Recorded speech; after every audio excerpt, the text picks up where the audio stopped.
তার শতক জমি বেশি নেবো। তুই না কালকেই কইলু যে আমরা একসাথে মিলে মিশে খামো। বউ যে আজকে আমার কি করে বুঝে দেবো রে, বলে চিন্তা করলে তো হয় না। এই আব্বা তুমি কি কথা, তুমি কি আমাকে দিবি ভাগ করে? না না, আব্বা জিজ্ঞাসা করে কইলো তাতে ভাগটা করে দিবি, একসাথে আমাকে মিলে মিশে খাবার আছে। এই তুমি কি পাগলা হয়ে গেছা? যা আব্বা কইতে তুমি মেনে নিলি হবে। আমাকে সাইড করে রাখুন, আমাদের কি ভবিষ্যৎ নাই? শোনো, চিন্তা করে হোক দরকার পড়ে কান্নাকাটি করে হলেও জমি চাষ কত বেশি লাগবে বুঝছা? এখন আব্বা না লেগে দিলে আমি কি করবো কও? আব্বার উপর হাত বাড়াবে। কে তুমি যদি জমি ঠিকভাবে লিখে দিলে না পারো, তাহলে কিন্তু আমি তোমার সংসারও করবো না। এই কলি হবি বাবার জমি, আব্বা যদি না দেয় তাহলে আমি ভাগ করলে পারবো। তাহলে তোমার সংসার তো আমি নাই, দিন তো একটা ফাঁসি নাই। আচ্ছা বউ ঠিক আছে, সকালবেলা আব্বা কমরে। কি রে কি হলো? উল্টা সুখ হয়ে গেল কে? না আব্বা তুমি বুঝবো না, তুমি জমি ভাগ করে দাও তো।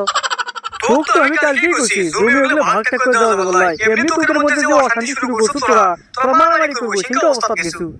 আব্বা শোনো, কিছু বলাই তুমি তো লেখাপড়া পারি না, তুমি বলে বুঝবি কিছু।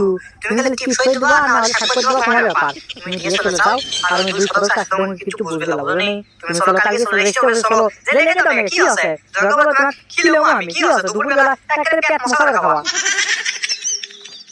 তুই আমার কি দেবু? তুই খরচই হইবি 300 থেকে 500 টাকা আর এতগুলো সম্পত্তি।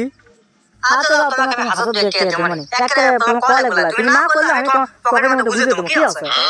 না না আমি ওগুলোর মধ্যে নেই, তোর কাকু আমি সম্পত্তি ভাগ করতে পারবো না। আমি মরলে তবে তো ভাগ করলি কিচ্ছা শেষ।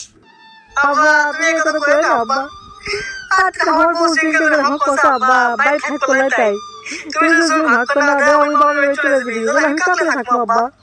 তুই বড় হয়ে গেলে বলি সি তওবা আস্তাগফিরুল্লাহ।